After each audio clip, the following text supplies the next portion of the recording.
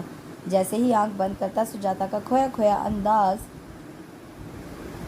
اس کی حیرت زدہ آنکھیں روشن ہو جاتی اور سبین کا خیال دور کہیں تاریکی میں کھو جاتا۔ آج بھی وہ بے خبر سو گئی تھی۔ ہوٹل سے گھر تک آتے ہوئے بھی دونوں اپنی کار میں علیحدہ تھے، مگر اس کے باوجود وہ ہنوز خاموش تھی۔ سب نے سجاتا کی خاموشی کو اس کی شرم سمجھتے ہوئے وہ ان دونوں کو اکیلے ہی گھر بھیج دیا تاکہ سجاتا اور دارین آرام سے ایک دوسرے سے بات کر سکے، مگر وہ پورے راستے آنکھیں بند کیے خاموش بیٹھی رہی، جبکہ دارین وقفے وقفے سے اس پر نظر ڈال کر اس کا چہرہ پڑھنے کی کوشش کر رہا تھا، مگر زبان کی طرح اس کا چہرہ بھی خاموش سپاٹ تھا۔ کوئی رنگ، کوئی احساس نہیں تھا، ایک سکون تھا، ایک خاموشی تھی۔ وہ مسلسل سوچوں میں گم اس کے چہرے پر نگاہیں ٹکائے بیٹھا تھا، اس کا ایک ایک نقش ذہن نشین کر رہا تھا، وہ وجہ کھوج رہا تھا جو اسے ڈسٹرب کر گئی تھی، مگر کچھ بھی تو منفرد نہیں تھا، کچھ بھی تو بہت انوکھا، بہت مختلف نہیں تھا، بلکہ وہ تو شاید حسین لوگوں میں بھی شمار نہیں ہوتی تھی۔ اور سبین کی خوبصورتی کی تو پاسنگ بھی نہیں تھی، سبین کی خوبصورتی اور نزاکت ہی تو تھی جو اسے متاثر کر گئی تھی، مگر اب کیا تھا جو وہ 2 دن میں ہی سبین کو بھول گیا؟ اس کی محبت ایک خواب لگ رہی تھی اور سجاتا ایک حسین حقیقت جسے وہ پورے احساسات کے ساتھ محسوس کر رہا تھا، سمجھنا چاہ رہا تھا، مگر سب سامنے ہوتے ہوئے بھی بہت کچھ اوجھل تھا۔ رات بھر سوچتے رہنے کی وجہ سے صبح دیر سے آنکھ کھلی، مگر صوفے پر نظر پڑی تو وہ خالی دیکھ کر وہ ایک جست میں ہی کھڑا ہو گیا۔ ادھر ادھر دیکھا، مگر کمرہ اس کے وجود سے خالی تھا۔ شاید نیچے ہوگی۔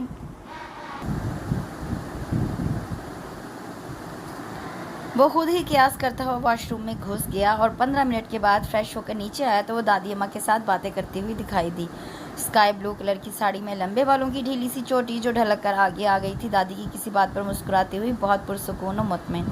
السلام علیکم۔ اس کے باآواز بلند سلام کرنے پر بس ایک پل کو اس نے نظر اٹھا کر دیکھا، پھر مصروف گفتگو ہو گئی۔ وعلیکم السلام، آؤ بیٹا بیٹھو۔ دادی نے اسے قریب بٹھا کر بلائیں لی۔ بہو چلو اب ناشتہ لگوا لو، میرا بیٹا اٹھ گیا ہے، رات بھی اس نے کچھ نہیں کھایا تھا۔ دادی نے محبت سے اس کا چہرہ چھوتے ہوئے عائشہ بھابھی کو حکم دیا، جو شاید پہلے بھی ناشتے کا پوچھ چکی تھی۔ ناشتہ خوشگوار ماحول میں کیا گیا۔ اتوار کا دن تھا، اس لیے سبھی فارغ تھے۔ اور بیٹا اب کیا ارادے ہیں؟ کہو تو سوئٹزرلینڈ کے لیے تم دونوں کی سیٹیں کنفرم کروا دوں۔ سجاتا نے چونک کر دارین کو دیکھا، وہ بھی اسے ہی دیکھ رہی تھی۔ پاپا فی الحال تو رہنے دیں، کیونکہ 1 مہینے کے بعد میرے سیمیسٹر ہیں، پھر اس کے بعد دیکھیں گے۔ دارین نے آسانی سے بات سمجھائی، جس پر سبھی راضی تھے سوائے دادی کے، مگر دارین نے پاپا سے سفارش کروا کر انہیں بھی راضی کر لیا۔ سنیں، دارین جو کار کی چابی اٹھا کر باہر جانے کے ارادے سے نکل رہا تھا، سجاتا کی آواز پر فوراً ایڑیوں کے بل اس کے سمت گھوما۔ تھینک یو، آپ نے صبح جو کہا تھا اس کے لیے۔ دارین ایک ٹک اس کی شکل دیکھتا رہا، کبھی پلکیں اٹھاتی، کبھی گراتی، کچھ کنفیوز سی پچھلے 3 دنوں سے کافی مختلف لگ رہی تھی۔ کیا یہی کہنے کے لیے روکا تھا مجھے؟ دارین نے اس کی گھبراہٹ سے ہنس اٹھاتے ہوئے مسکرا کر پوچھا۔ جی بس یہی کہنا تھا۔ سجاتا نے ایک نظر اس کے مسکراتے چہرے پر ڈالی، پھر اس کی نظروں سے بچنے کے لیے وارڈروب کھول کر کھڑی ہو گئی۔ اگر کپڑے چینج کرنے کا ارادہ ہے تو رہنے دو، یہ ساڑی تم پر سوٹ کر رہی ہے۔ وہ اپنی بات کہہ کر رکا نہیں، تیزی سے نیچے اتر گیا اور سجاتا اس کے الفاظ پر جہاں تھی وہیں تھم گئی۔ کچھ دیر گمسم سی کھڑی رہی، پھر وارڈروب بند کر کے بیٹھ کے کونے پر ٹک گئی۔ کیا ہماری کمٹمنٹ میں اتنی گنجائش نکلتی ہے کہ ہم ایک دوسرے کو سراہ سکیں؟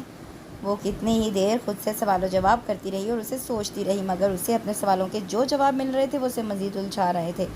آخر تھک کر وہ اٹھ گئی اور ان سوالوں کو آئندہ کے لیے رکھ کر خود بھی نیچے آ گئی، جہاں دونوں بھابیاں ممی جی کے ساتھ باتوں میں مصروف تھیں۔ وہ بھی ان کے ساتھ بیٹھ کر ادھر ادھر کی باتوں میں لگ کر جلدی بہل گئی۔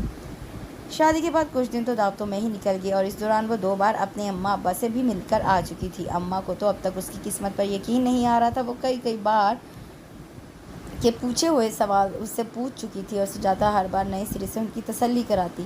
جس کو اس کی شادی کا پتہ چلا، سبھی اس کی قسمت پر رشک کر رہے تھے اور وہ دل ہی دل میں شرمندہ ہو رہی تھی۔